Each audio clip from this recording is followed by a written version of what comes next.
the House of Grace, the family of George, led by the widow Karen,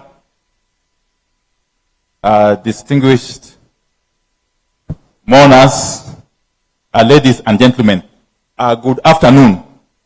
I will be very, very brief, since, as you all know, we have been here for quite some time. But allow me to say this. A little while back, I was standing here with the veterans. I'm sure a number of you are wondering how come I'm joining them.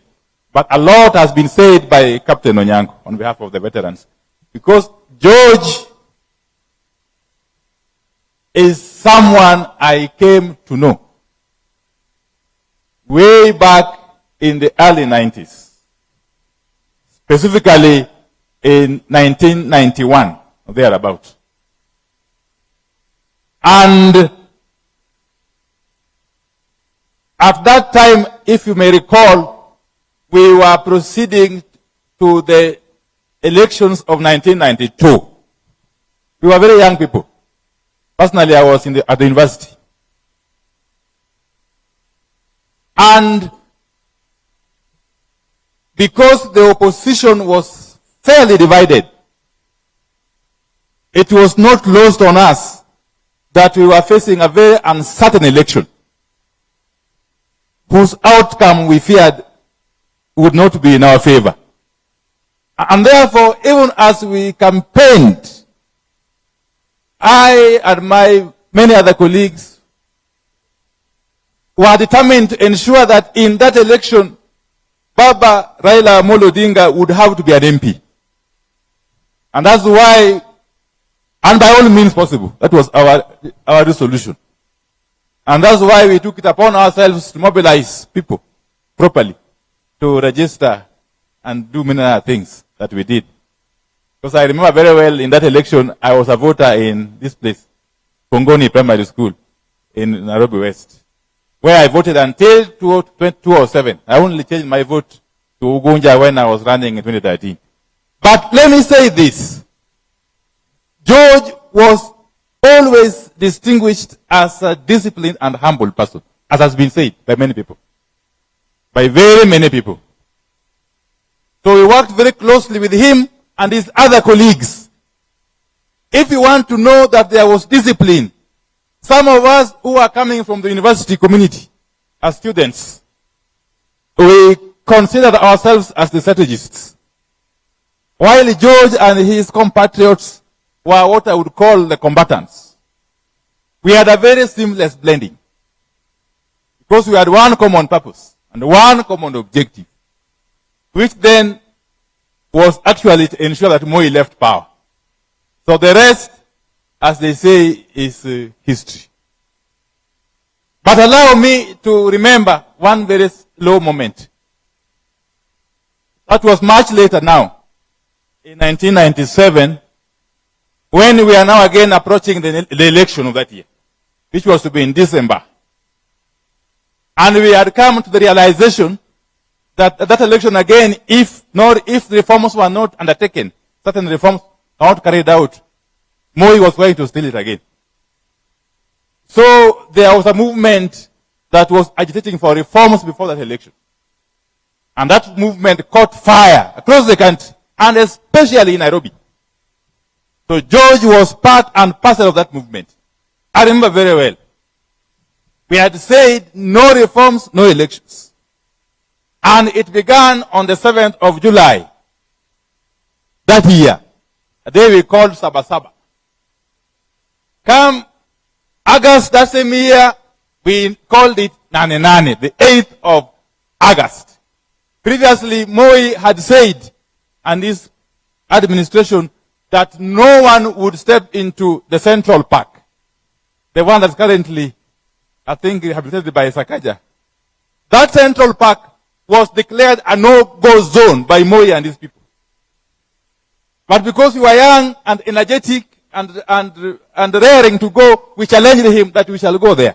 So in July, we were able to go there, but they dispersed us on July 7th. But come August 8th, Nane Nane, we actually stormed there and camped there. It was a very big battle. It was one of the fastest battles that I ever witnessed. And on that single day, there were fatalities. This time round, not just from the progressive forces side, but also from the police. And therefore, Moi embarked on a crackdown, a massive crackdown. And he started by rounding up what they called Raila people. What were Raila? What were Raila? And that's how, I think, on the 10th or so, 2 days later, we found ourselves picked one by one from different places. Later in the evening that day, when I was with my other colleagues at Kilmani police station, George joined us. He was thrown into the cell.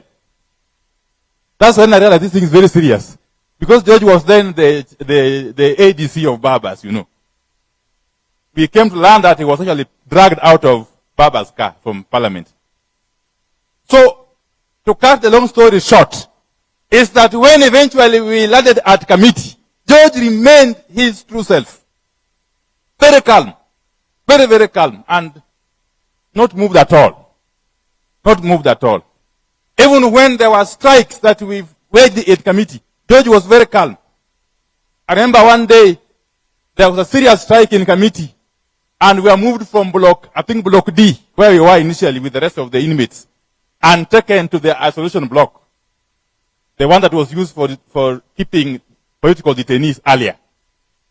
And again, even in that block, there was a very serious strike led by Lumumba Wade. He's not here. Lumumba Wade is currently an MCA in Nyakachi, in Kisumu. If you see him, that man is a serious person. And even then, George still remained who he was. I remember, as I conclude, there was a gentleman who was arrested by mistake, if I may call it so. His name, I think, was Maurice Genga Nyagol, a man from Nyatike, Kadem. He was at the wrong place, in the wrong place at the wrong time. Because he had wanted to run for an MCA or councillor at that time in Nyatike. So he had come to check on his papers at the headquarters of NDP at Philadelphia House on Tomboya Street. 2 days after the 9/9 strike. Then he was also nabbed. That gentleman did not leave to see another day. Because in committee, he was crying about his wife whom he had left in Nyatike. Then he was taken to the prison clinic. Eventually, we were told he was taken to Kenyatta Hospital. He died. That gentleman died. And I want to say this, that those who you saw standing here are just what I would call the lucky few. Because a lot of these comrades, these people who were in the forefront that time, a lot of them have died. We can't even count. A lot of them have died. So we count ourselves a bit lucky. But George's life is a testament to resilience, a testament to determination, and a testament to what you can call loyalty. So I want to extend my condolences to the family and to Baba Raila Odinga and his family. Because they have truly lost a son. They have truly lost a son. So as we send off George tomorrow in Assembly, let us reflect really on this journey. How fight has come and where we are.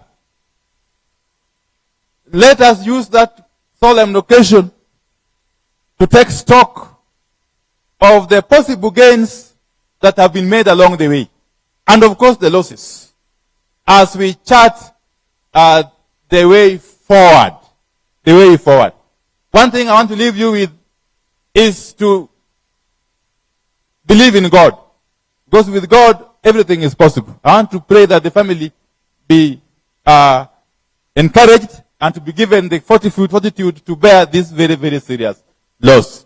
Asanteni sana, I was asked to convey Baba's message of condolence, and I am doing so, because as you've been told, Baba is on his way to Kisumu.